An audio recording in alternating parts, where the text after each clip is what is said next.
증시가 5월 첫 거래일에 하락세로 돌아섰습니다. 연방준비제도의 양적 완화 유지 결정에도 불구하고 지표 부진으로 하락했습니다.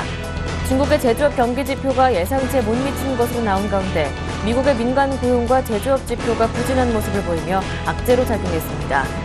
오후에는 연방준비제도 이사회의 연방공개시장위원회에서 양적 완화 정책을 유지한다는 발표가 나왔으나 증시의 흐름을 바꾸지는 못했습니다. 다우지수는 0.94% 내렸고 나스닥 지수와 S&P 500 지수도 각각 0.89%, 0.93% 하락했습니다.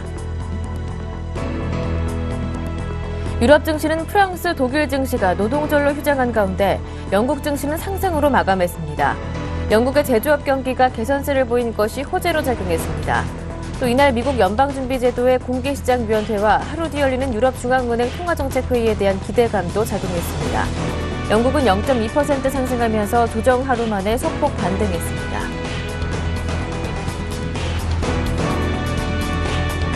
미국 연방준비제도는 1일 공개시장위원회에서 기준금리를 동결하고 매달 850억 달러 규모의 국채와 모기지 담보증권을 매입하는 기존 양적 완화 조치를 유지하기로 결정했습니다. 또 실업률이 6.5% 아래로 하락하거나 인플레이션이 2.5%를 넘어서지 않는 한 현재 초저금리를 지속적으로 고수할 것이라는 기존 약속도 재확인했습니다. 지난달 미국의 민간 고용이 예상 밖의 부진을 보였습니다. ADP 4월 민간 순고용이 11만 9천 명을 기록하며 시장 예상치인 15만 명에 크게 못 미쳤습니다. 또한 지난 3월 순고용 수치도 종전 15만 8천 명에서 13만 1천 명으로 크게 하향 조정됐습니다. 이로써 오는 3일 발표될 고용지표 개선에 대한 우려가 커지게 됐습니다. 현재 시장에서는 4월 비농업 취업자 수가 3월의 8만 8,800명보다 크게 늘어난 15만 명 증가할 것으로 추정하고 있고 실업률은 7.6%로 유지될 것으로 보고 있습니다. 미국의 지난달 제조업 경기가 50.7을 기록하며 예상보다 큰 폭으로 하락했습니다. 기준치인 50선을 넉 달 연속으로 넘어서며 경기 확장세를 유지했지만 넉 달 만에 가장 낮은 수준을 기록하며 둔화세를 재확인시켰습니다. 세부 항목별로는 제품 가격 지수가 전월 54.5에서 50.0으로 하락했고 고용지수는 54.2에서 50.2로 크게 악화됐습니다. 다만 신규 주문지수만 51.4에서 52.3으로 개선됐습니다. 4월 중국 제조업 구매 관리자 지수가 예상치를 밑돌며 중국 제조업 경기 회복세가 미약한 것으로 나타났습니다. 4월 중국 제조업 PMI가 50.6을 기록해 예상치인 51.0을 밑돌았고 전달 50.9보다도 0.3포인트 낮은 수치를 기록했습니다. 다만 4월 제조업 PMI가 50 이상을 기록하며 중국 제조업 경기는 지난 10월부터 7개월째 확장세를 이어갔습니다.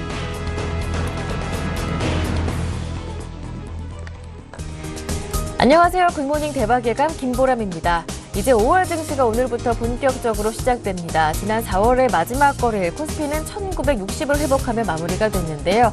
이로써 4월 한 달간 코스피는 2% 정도 내렸습니다.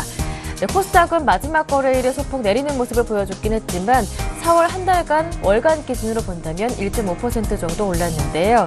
한편 5월의 첫 번째 거래일 뉴욕 증시는 하락으로 마무리가 됐습니다. FOMC에서 양적 완화 유지 결정을 했음에도 불구하고 지표 부진으로 인해서 1% 가까이 내렸는데요. 국내 증시가 근로자의 날로 휴장한 사이에도 이틀째 최고가 행진을 벌였던 S&P 500 지수도 0.9% 정도 내리면서 마무리가 됐습니다. 한편 유럽 증시는 노동절로 대부분 휴장한 가운데 영국 증시는 상승으로 마무리가 됐다고 하는데요. 글로벌 증시 주요 마감 이슈들을 짚어보면서 5월의 첫 번째 거래일 국내 증시 흐름도 전망해 보겠습니다. 굿모닝 대박예감 1부 시작합니다.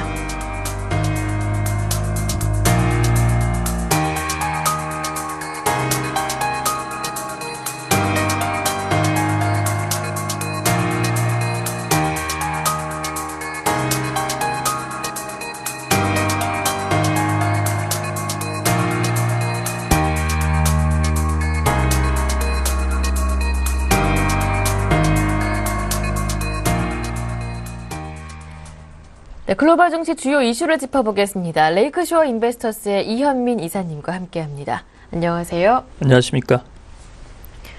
네, 5월의 첫 번째 거래일 뉴욕 증시는 하락으로 마무리가 됐습니다. 3대 주수 모두 1% 가까이 내렸는데요. 지표 부진이 원인이었다라는 분석이 나오고 있습니다.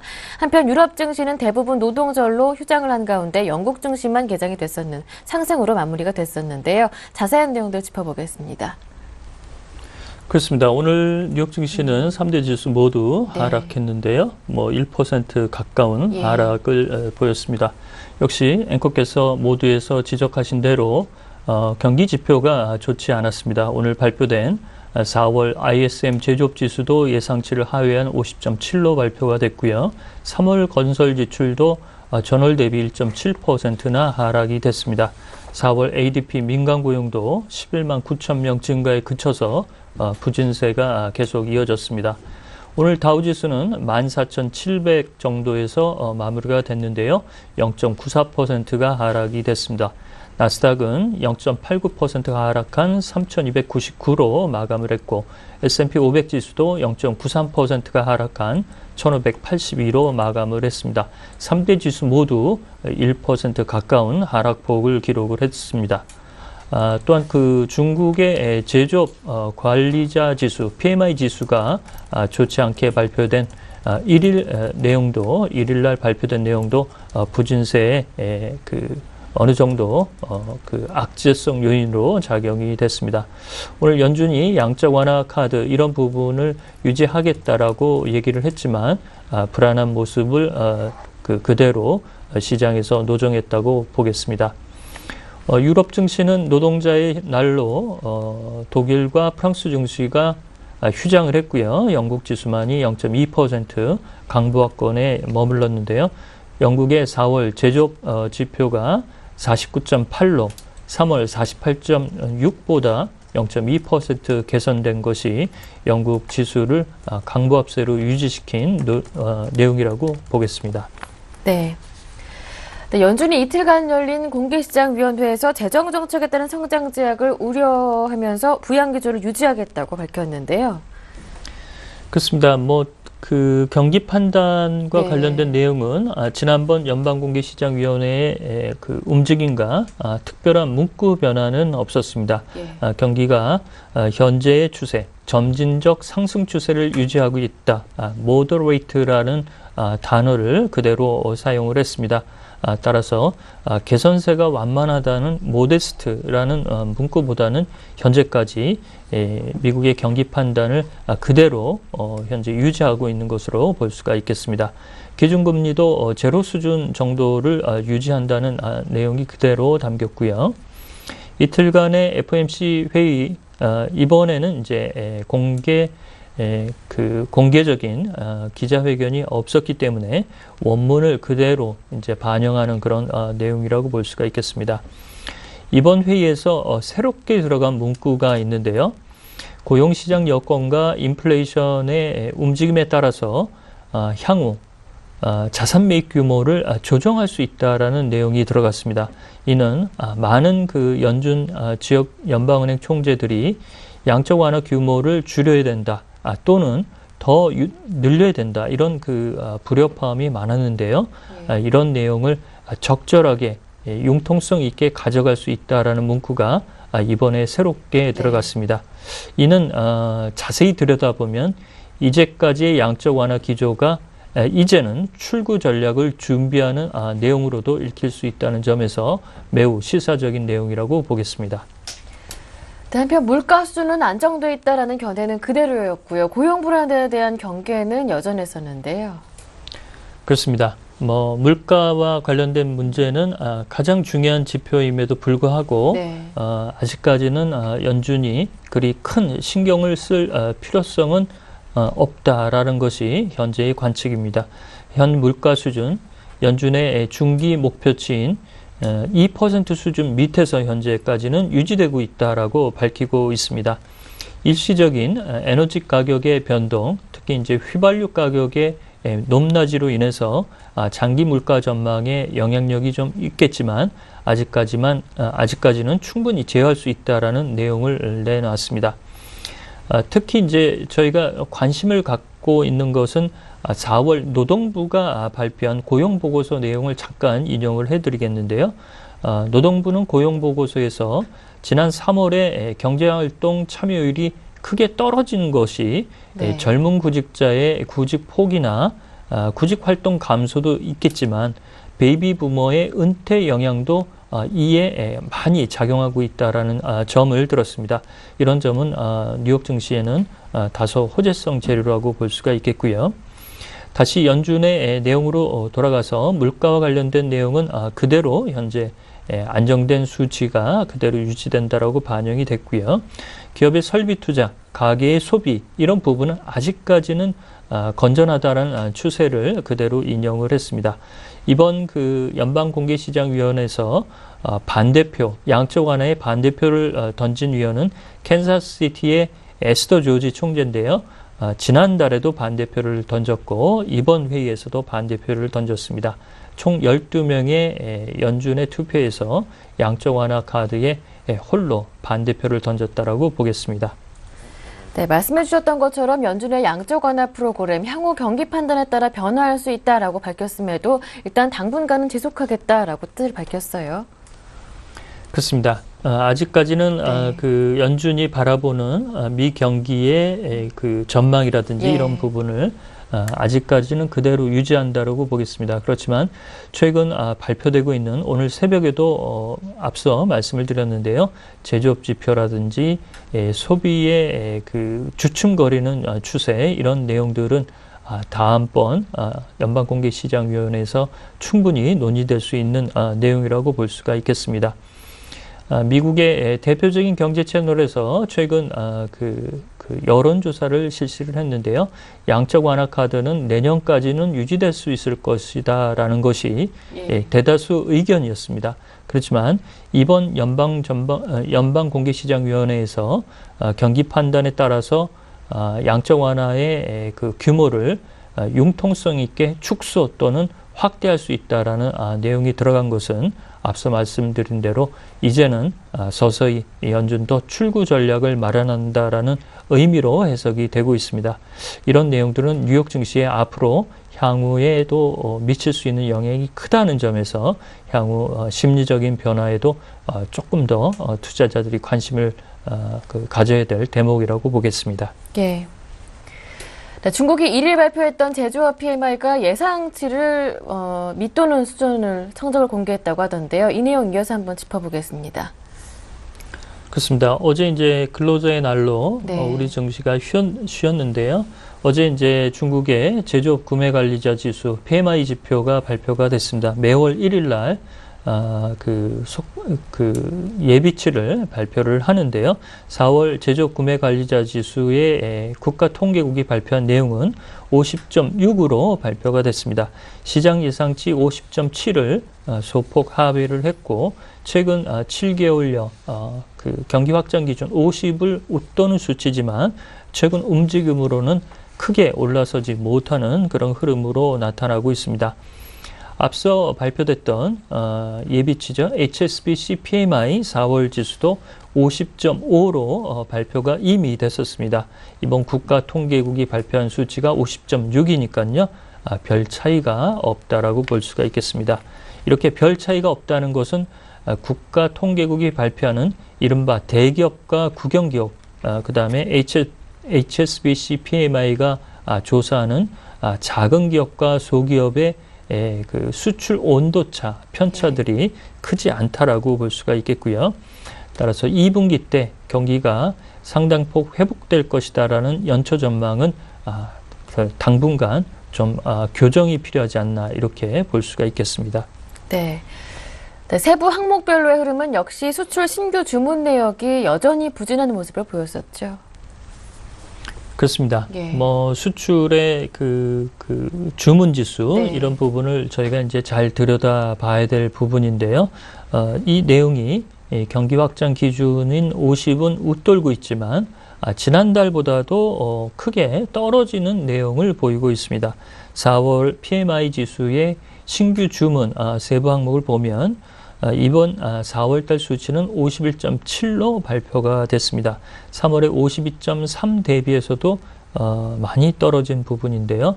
대기업과 국영기업 모두 대외 수출 환경에 적응에 있어서 많은 어려움을 겪고 있다라고 볼 수가 있겠고, 작은 기업일수록 이 그 체감 지표로서 부정적 영향이 매우 크다라고 볼 수가 있겠습니다. 이는 제조업의 생산 단가는 임금 인상을 반영하면서 오를 수밖에 없고, 그렇지만 유럽과 미국의 경기 활동 여건이 점차 좋지 않은 흐름이 계속될 그런 흐름으로 아직까지는 보고 있다는 점, 이런 점이 이윤의 폭이 감소하는 것으로 볼 수가 있겠습니다. 따라서 새로운 지도부가 올해 경제성장률 목표치 7.5%, 이른바 바오바 성장인 8% 수치는 이제는 상반기에는 조금 기대하기가 어렵지 않느냐라는 그런 톤들도 많이 개진이 된다라고 볼 수가 있겠고요. 연착륙을 잘 이뤄내는 것이 새로운 지도부의 커다란 숙제라고 보겠습니다. 네. 그렇다면 이번 제조업 구매 관리자 지수 부진에 따른 시장의 영향은 어느 정도라고 보시는지요? 그렇습니다. 시장의 영향은 수치가 네. 낙폭이 크지 않았기 때문에 그 부정적 영향은 제한적으로 볼 수가 있겠습니다. 그렇지만 최근에 3개월여의 움직임을 보면 이렇게 그 50의 경기 확장 기준은 넘어서고 있지만 점차적으로 조금씩 떨어지는 모습이나 횡보하는 모습을 보이고 있다는 점은 투자자들의 그 추가적으로 시장 참여의 적극적인 마인드, 이런 부분을 조금 감퇴시킬 수 있는 요인으로 작용한다고 볼 수가 있겠고요. 이는 제조업 경기 지표가 녹록치 않다는 데서도 그대로 나오고 있습니다. 지난 3월이었죠. 지난 3월 중국의 제조업 전체적인 수익을 보면 4,649억 위안을 기록을 했는데요.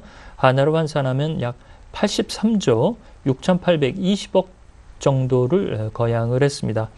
이는 5.3%의 수치 증가율을 기록을 했는데 1, 2월의 평균 수치인 17% 대비해서는 한 자릿수 증가율로 떨어진 수치로 나오고 있습니다. 따라서 대외 여건은 아직까지는 좀 어려운 국면이 상반기에는 조금 더 이어지지 않을까, 이렇게 볼 수가 있겠고요. 그렇지만 투자자들의 눈높이가 현재 같이 낮아지는 점은 중국 상하이 지수가 그나마 현재의 추세를 조금 더 유지시키는 그런 동의를 볼 수가 있겠습니다. 앞서 말씀드린 대로 연착륙의 패러다임이 많이 회자될 수 있을 것으로 볼 수가 있겠고요. 현재 위안화 환율이 고공행진을 가져가고 있습니다. 절상 추세를 가져가고 있다는 점, 이런 점이 수출업계에는 다소 부담이 아직까지는 좀 남아있지 않나, 이렇게 보겠습니다. 네, 말씀 잘 들었습니다. 지금까지 레이크쇼어 인베스터스의 이현민 이사님과 함께했습니다. 고맙습니다.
이번 순서는 특별히 증권사 리서치 센터장들에게 5월 증시 전망과 관심 업종에 대해 들어보는 코너를 마련했는데요.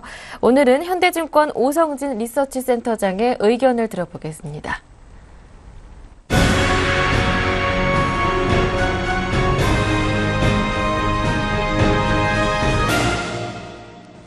올 한 달은 4월 달에 기록한 저점 한 1900선이 저점으로 작동할 것으로 예상을 하고 있고, 반등 포인트는 한 2000선, 그러니까 한국 증시는 최근 8개월 동안 사실은 1900에서 2000 사이에 박스권 내에서 움직인다 이렇게 보시면 될 것 같고요.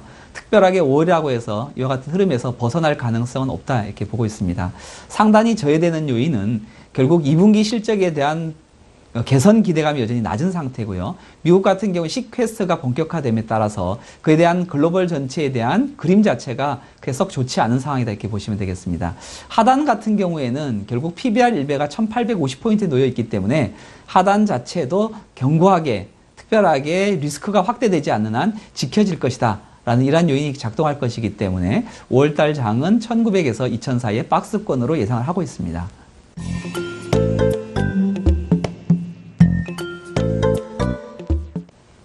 작년 4분기에 엔저 현상이 나타나면서 1분기 한국 기업들에 대해서 실적에 영향을 줬다 이렇게 볼 수 있는 것 같고요.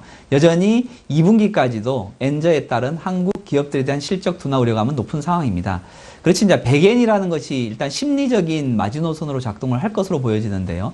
100엔이 넘어서게 되면 일본 같은 경우에는 수입 물가에 대한 부담감을 여전히 안고 있습니다. 그러니까 수출은 좋아지겠지만 수입 물가는 높아지는 상태이기 때문에 인플레이션에 대한 우려가 높기 때문에 100엔 선을 기준으로 한 당분간 2분기에는 그 선에서 머물 것이다 이렇게 보고 있습니다. 중장기적으로는 여전히 엔화 약세 현상이 나타날 것으로 전망을 하고 있는데, 그것은 하반기에 미국 경기가 회복이 본격화되면서 달러 강세라는 부분에 의한 엔저가 나타나는 것이고요. 최근 6개월 동안 벌어진 상황은 일본의 양적 완화라는 요인에서 인위적인 또 가파른 엔화 약세 요인이다 이렇게 볼 수 있겠습니다. 향후 전개될 수 있는 엔화 약세 요인은 미국의 경기가 좋아지면서 글로벌 전체적으로 엔화 달러 강세에 의한 약세 요인이기 때문에 증시에 있어서 충격은 좀 더 날 것이다 이렇게 보고 있습니다.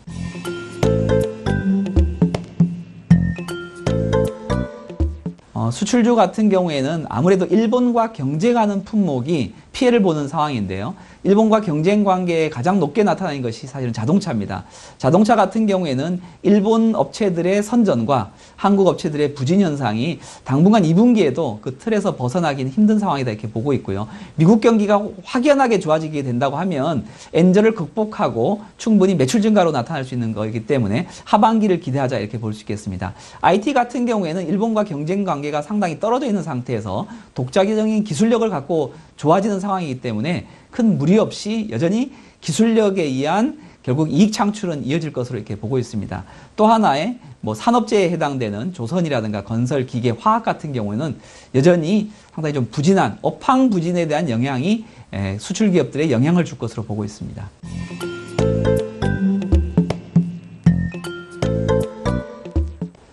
중국 같은 경우에 1분기 7.7%가 나왔는데요. 시장의 기대가 이제 8.1에서 8.2 정도였는데 기대치를 하회했다 이렇게 보고 있습니다. 중국 정부는 7.7에 만족하는 수준으로 보여지게 되면 새로운 정부는 단기에 경기를 부양시켜서 끌고 가겠다는 전략보다는 구조조정이나 그다음에 부실한 부분들을 미리 털어내고 중장기적으로 탄탄한 중국 경제 회복을 끌고 가겠다는 그런 전략으로 보여집니다. 그렇게 보면 당분간 하반기라든가 내년 초까지에 걸쳐서 중국 경제를 뜨겁게 달구게 끌어가기보다는 안정적으로 구조조정을 진행하면서 가기 때문에 중국에 대한 모멘텀은 약화될 것이다 이렇게 보고 있습니다. 미국 같은 경우에는 2분기 시퀘스트가 본격화됨에 따라서 정부 지출 감소와 국방비 지출 감소 또 의료보험 지출 감소 때문에 고용에 대한 영향은 있겠지만 최근에 보시면 기업들의 실적이 좋아지고 있다는 부분은 향후 미국 경기가 완연한 회복세를 달 것이라는 그러한 선그림을 보여줄 수 있기 때문에 최근 1년 동안 미국 증시가 유동성 장세였다고 보면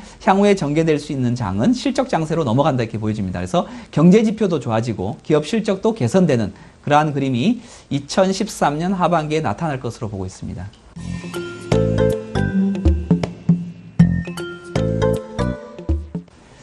증시 같은 경우에는 1분기 실적에서 보았던 것처럼 대형주냐 중소형주에 대한 구별보다는 이익 개선이 높게 나타나는 종목군을 중심으로 해서 주가 차별화 양상이 나타나고 있습니다. 그렇기 때문에 제가 검증을 해본 결과는 1분기 실적과 중장기적인 주가의 그림은 똑같이 가는 그런 그림을 보이기 때문에 1분기 실적이 2분기에 가서도 여전히 좋아질 것으로 보여지고 있고 1분기 실적이 악화됐던 기업은 여전히 2분기에도 악화될 것으로 보여집니다. 따라서 1분기 실적 개선 종목에 집중할 필요가 있다 이렇게 보고 있습니다. 실적 개선 종목은 중형주냐 대형주냐 소형주냐에 대한 의미보다는 개별 기업에 대한 실적에 주목하는 것이 의미가 있다 이렇게 볼 수 있겠습니다. 여타 종목들 같은 경우에는 사실 주가가 상당히 크게 낙폭이 높아져 있는 상황인데요. 한국 증시에 대한 그 반등 요인은 외국인이 키를 질 것으로 보여지고 있고 외국인들이 한국 증시를 노리는 기본적인 전략은 환차익, 그 다음에 집가가 싸기 때문에 저평가 매력, 이 두 가지가 가세하면서 한국 증시의 순매수의 전환을 기대할 수 있을 것으로 보여지는데 그렇게 됐을 경우에 과거 같으면 개별 종목 중심으로 접근했다고 보면 최근에 같은 경우에는 ETF로 접근합니다. 그래서 ETF로 접근했을 경우에 낙폭 과대 대형주 같은 경우에는 ETF 매수의 영향으로 기술적 반등은 충분히 가능할 것으로 보여집니다. 그렇지만 추세적인 상승으로 보기보다는 기술적 반등에 대한 10%에서 한 20% 정도의 기술적 반등으로 보고 대응하는 것이 유리해 보이고 있고 큰 그림 같은 경우에는 소비재 중에서 1분기의 실적 개선에 이어서 2분기까지 이어질 수 있는 이러한 실적 개선 종목에 집중하는 것이 유리한 투자 전략으로 보여집니다.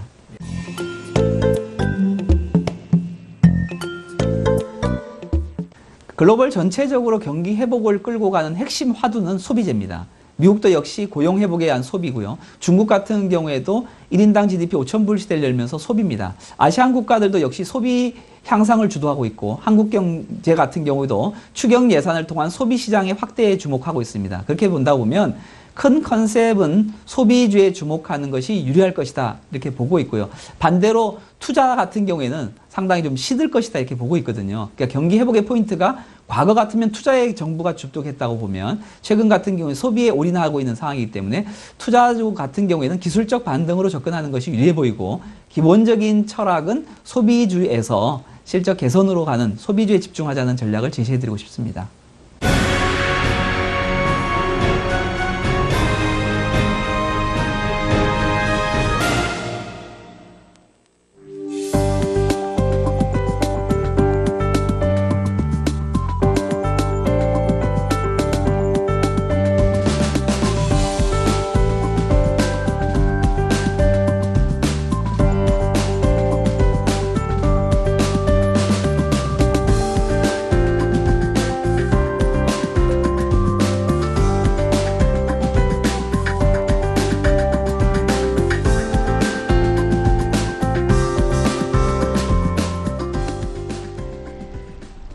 이어서 오늘장 전략 시간을 함께하겠습니다. 이번 순서는 YG인베스트의 심규현 대표님 모셨습니다. 안녕하세요. 안녕하십니까.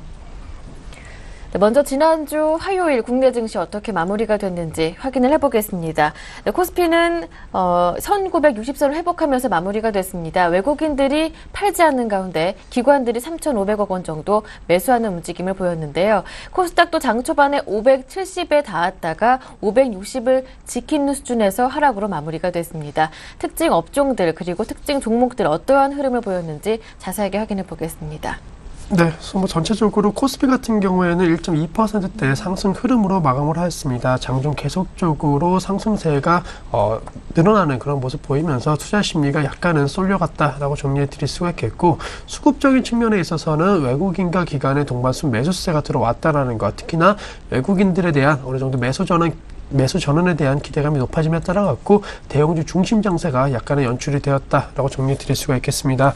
전기전자 업종의 상승 흐름 역시나 삼성전자가 이끌어줬다라고 말씀을 드리는데 갤럭시 S4 본격적인 판매 돌입에 따른 기대감 작용하고 있다라는 거, 그리고 1분기 뭐 전체적으로 상당히 좀 양호한 실적 발표를 하였는데 그 이상에 대한 2분기도 기대감이 높아지고 있다라는 거, 영업이익 9조 원에 대한 기대감이 어느 때보다 높아졌다라고 정리해 드릴 수가 있겠고 현대차를 비롯한 자동차 업종도 모처럼 좀 강세의 흐름을 보였습니다. 한국과 터키 간의 FTA 관련된 그런 부분에 있어서의 언급이 나왔고 또 엔화약세도 어느 정도 지금 시점 약간은 그 강도가 조금 약해지고 있다는 측면 호재성 재료로 작용했다라고 정리해 드릴 수가 있겠고 그렇다라고 해서 모든 종목군들이 다 오른 것은 아닙니다. 신한지주 같은 경우에는 상당히 부진했던 그런 실적 발표 이후에 약간 투자 심리가 얼어붙었다라고 정리해 드릴 수가 있겠고 반대로 LG유플러스 같은 경우에는 영업이익 큰 폭으로 급증하는 흐름 보였기 때문에 장중에 13% 넘는 상승 흐름을 보이면서 역시나 투자 심리가 살아나고 있다는 거 계속적으로 확인이 가능할 수 있을 것으로 판단되고 있습니다. 코스닥 같은 경우에는 반대로 좀 하락 흐름을 보였는데 0.79% 하락 흐름 보였습니다. 특히나 오락문화 업종, 엔터주 관련된 부분에 있어서의 하락폭이 많이 컸다라는 거, 차익 매물이 좀 많이 나왔고 전체적으로 대형주 중심 장세가 약간 나옴에 따라갔고 그리고 4년 내, 5년 내 최대치를 경신했다는 부담감 작용하면서 화요일장 같은 경우에는 전체적으로 분위기가 코스피는 강세 그리고 코스닥 같은 경우에는 약세 흐름으로 완전히 극과 극으로 좀 치닫는 그런 모습 속에서 마감을 했다라고 정리해 드리도록 하겠습니다. 네. 네, 화요일장 어떻게 마감됐는지 국내 증시의 흐름들 정리해봤고요. 이제 체크포인트 짚어보겠습니다. 가장 관심이 모아지고 있는 건 외국인들의 매수 여부가 아닐까 싶은데요.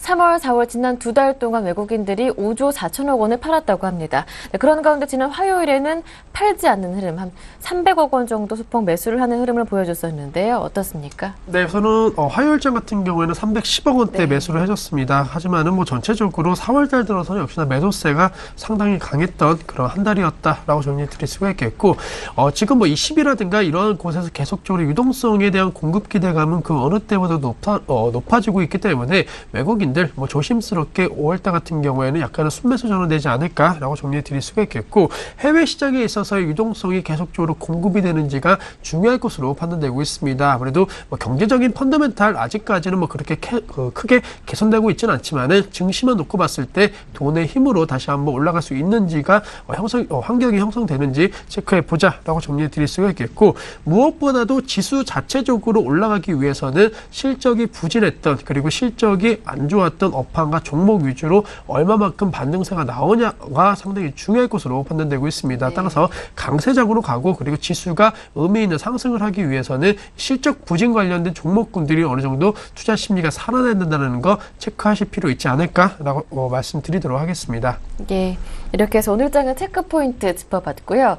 자, 그렇다면 이제 대형주들은 코스피 보니까 월간 기준으로 2% 정도 내렸고요. 코스닥은 1.5% 정도 지난 4월 한 달 동안 올랐던데요. 이렇게 대형주와 중소형주의 엇갈리는 흐름 속에 이제 대응 전략을 어떻게 세워봐야 할까 궁금해집니다. 어떻게 보시는지요?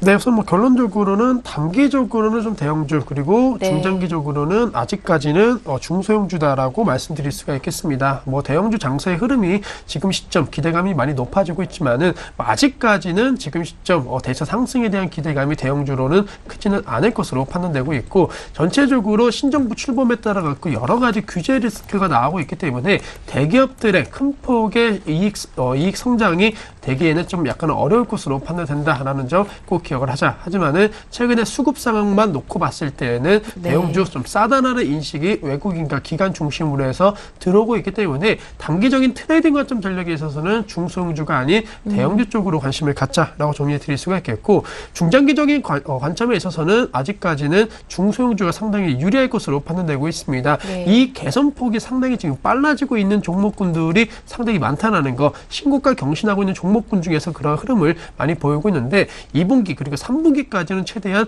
이 코스닥 중소형주의 이익 개선이 더욱더 빨라질 것으로 판단되고 있기 때문에 주가 상승 탄력도만 놓고 봤을 때에는 중소형주가 더욱더 유리할 수 있을 것으로 판단되고 있고 앞서 말씀드렸던 대로 대형주 어느 정도 트레이딩 관점 전략으로 만약에 생각하신다라고 한다면은 낙폭과대 업종군 쪽으로는 반등세가 나올 수 있을 것으로 판단되고 있습니다. 최근에 경제지표 관련된 부분에 있어서의 우려가 나오고 있지만은 어느 정도 좀 회복에 대한 기대감이 나오고 있다라는 거 그리고 월말 월초이기 때문에 지금 시점 경제지표 관련된 부분에 대한 기대감이 좀 작용해 줄 수 있을 것으로 판단되고 있고 미국이라든가 유럽 쪽에서 계속적으로 지금 경제 활성화에 대한 움직임 그리고 목소리가 높아지고 있다는 거 중국도 마찬가지로 최근에 좀 부진했던 경제지표가 있겠지만은 그만큼 인플레이션이라든가 이러한 우려감은 약간은 덜어가는 그런 모습 보였습니다. 따라서 전체적으로 봤을 때에는 낙폭과대 업종군들 중국 관련된 업종군 중심으로 해서 조선이라든가 철강 화학 업종 같은 이런 업종 쪽으로 관심 가지시는 전략도 좀 필요하지 않을까라고 말씀드릴 수가 있겠습니다. 네.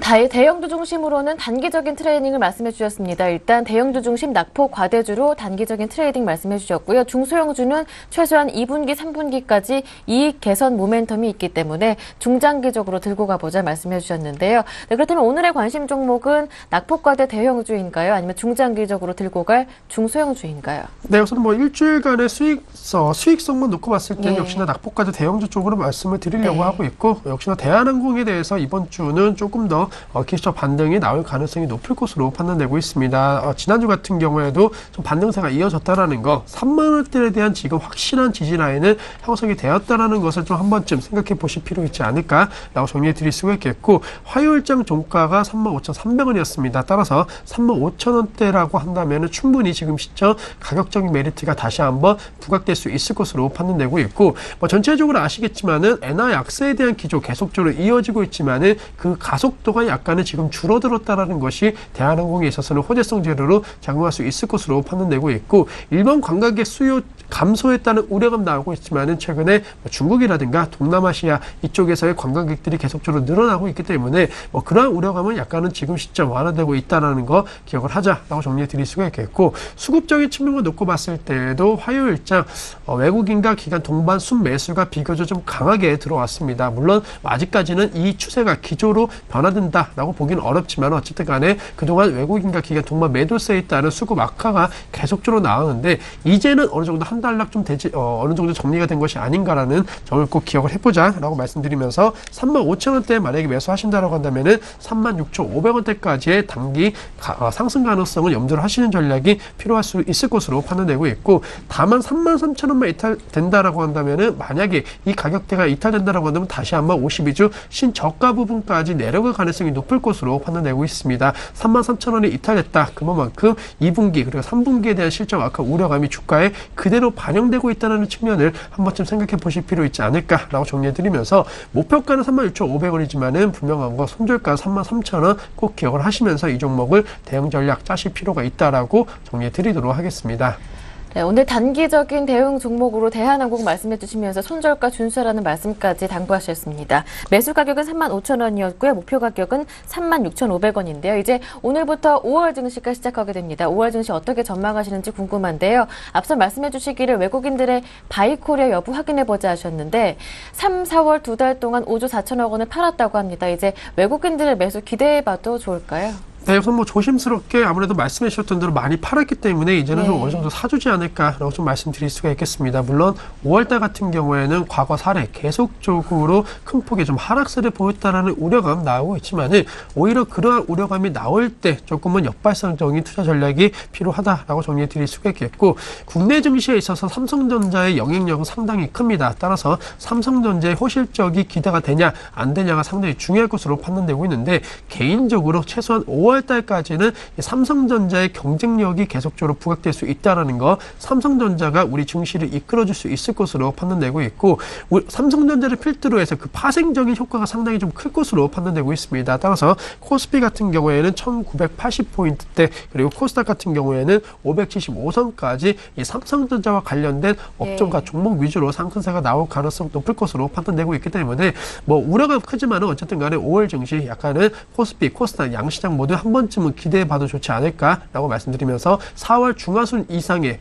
중하순 내 상승 랠리가 그대로 이어질 가능성이 높다라고 정리해드리도록 하겠습니다. 네, 5월 증시 전망 그리고 유망 업종까지 알아봤습니다. 지금까지 YG인베스트의 심규환 대표님과 함께했습니다. 말씀 잘 들었습니다. 고맙습니다.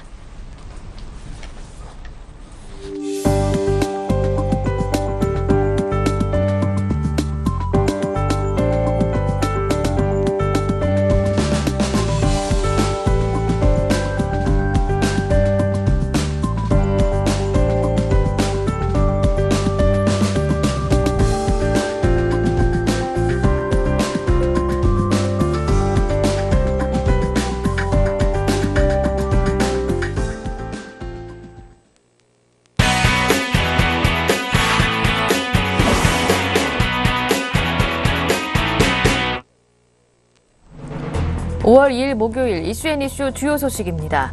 국내 수출 전선에 엔저 쇼크가 현실화됐습니다.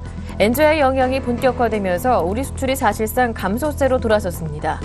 이를 산업통상자원부에 따르면 통관일수를 감안한 일평균 수출 증가율이 마이너스 7.9%로 지난해 10월 이후 6개월 만에 감소세로 돌아섰습니다. 정부가 규제에 막힌 10여 개 기업의 투자 프로젝트 6건의 규제를 풀어 12조 원의 투자를 유도하고 병원 내 의료 관광객용 숙박시설인 메디텔을 호텔업으로 인정하기로 했습니다. 중소기업 가업 상속 공제 요건을 완화해 사주들이 세금을 덜 내고 물려줄 수 있도록 하는 방안도 연내 마련됩니다.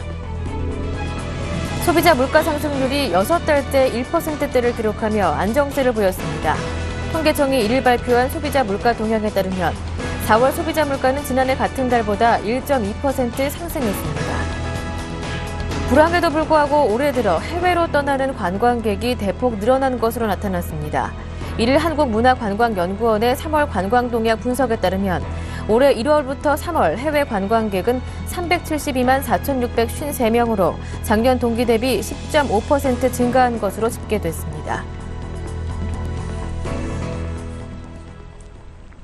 네, 국내외 주요 경제 이슈를 짚어보는 이슈앤이슈 코너 함께하겠습니다. 오늘은 서울경제신문 이혜진 기자 모셨습니다. 안녕하세요. 예, 안녕하세요.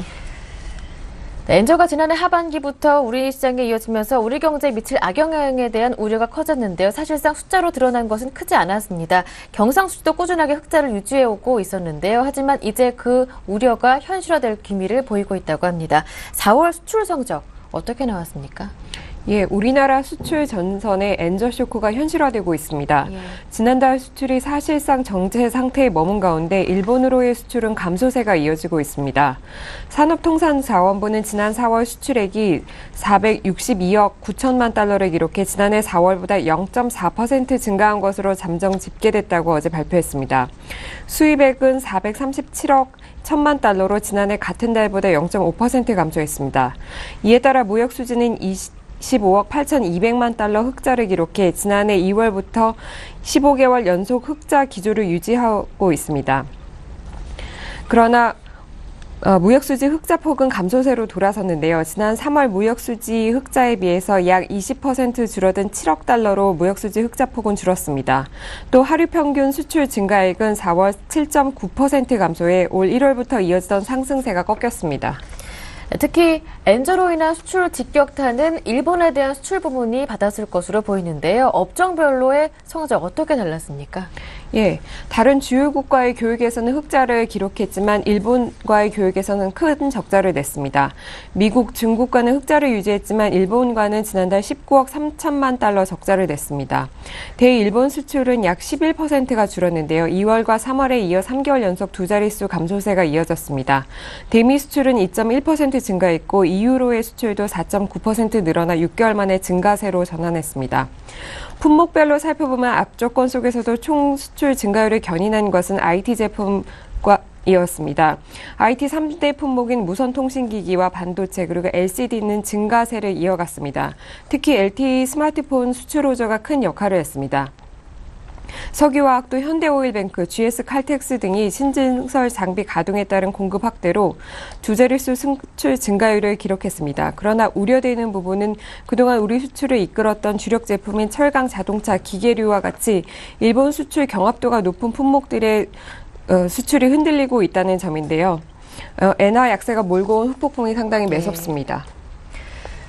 어제 박근혜 대통령 주재로 무역투자진흥회의가 새 정부 들어 처음으로 열렸는데요. 기업들의 투자를 활성화하기 위한 정부의 로드맵이 제시됐다고 합니다. 어떠한 내용들이 핵심이었습니까? 예, 규제를 풀어서 기업들이 쌓아놓은 현금을 투자로 돌릴 수 있도록 물꼬를 트겠다는 게 이번 그 방안의 핵심인데요. 정부가 규제에 막힌 10개 기업의 개별 프로젝트 6개를 풀어 12조 원의 투자를 유도한다는 게 가장 핵심적인 내용입니다. 우선 지방에 있는 국가산업단지 내에 땅이 없어서 투자가 멈춰진 사례를 해소하기 위해서 공공기관 운영시설 등을 지화화함으로써 여유 부지를 확보해서 2016년까지 총 8조 원의 투자를 유도하기로 했습니다. 이에 따라서 가장 직접적인 수혜를 볼 기업은 S오일인데요. 울산의 정유 석유화학 공장을 가진 S오일은 생산 설비 확충을 그동안 원했지만 지방산업단지의 땅을 확보할 수 없어서 애를 태워왔습니다. 또 공동출자 법인에 한해서 손자회사의 증손회사 보유 지분을 100%에서 50% 이상으로 완화하되 외국인 합작법인의 규제를 우선 풀기로 했습니다. 이에 따라 SK 종합화학이 일본 기업과 추진하고 있는 1조 원 규모의 파라자일렌 합작 공장 투자 사업이 진척을 볼 것으로 예상됩니다. 네. 특히 의료 서비스업을 활성화하기 위한 방안이 포함됐다고 하는데요. 이 내용 자세하게 들어보겠습니다. 예, 의료 관광을 활성화하기 위해서 병원 내 의료 관광객용 숙박시설인 메디텔을 호텔업으로 인정해주기로 했습니다. 현재 호텔 업종은 관광호텔업 등과 같이 5개에 국한되어 있는데요. 환자 가족 등이 머물 수 있는 의료 관광객용 숙박시설이 추가됩니다. 현재 서울 강동 경희대병원이 메디텔 이 허용을 기다리고 있는 상황입니다. 또 중소기업의 가업 승계와 수출을 돕는 방안도 마련됐는데요. 중소기업의 가업 상속 공제 요건을 완화해서 사주들이 안심하고 기업을 상속할 수 있도록 하는 방안도 연내 마련됩니다. 또 무역 확대 차원에서는 엔저에 대응할 수 있도록 환변동 보험 확대 등 수출 중견 기업에 약 11조 1천억 원의 무역 금융을 지원할 방침입니다. 네. 4월 소비자 물가도 어제 발표가 됐었죠. 여전히 낮은 수준을 유지하고 있습니다. 자세한 내용 들어보겠습니다. 예, 소비자 물가 상승률이 6달째 1%를 유지하면서 안정세를 보이고 있는데요. 통계청이 어제 발표한 소비자 물가 동향을 살펴보면 4월 소비자 물가는 지난해 같은 달보다 1.2% 상승했습니다. 석유류 가격이 전월 대비 하락세로 돌아선 것이 전반적인 물가 안정의 주요 원인이 됐는데요. 이에 반해 서비스 부분이 지난해 같은 달보다 1.5% 뛰었습니다. 특히 이 중 전세는 전월 같은 기간보다 3.1%, 월세는 1.7% 올라서 집값 상승세가 이어졌습니다. 네, 말씀 잘 들었습니다. 지금까지 서울경제신문 이혜진 기자와 함께했습니다. 고맙습니다. 네, 굿모닝 대박예감 1부 순서 여기에서 마무리하고요. 저는 잠시 뒤 2부로 돌아오겠습니다. 함께해 주신 여러분 고맙습니다.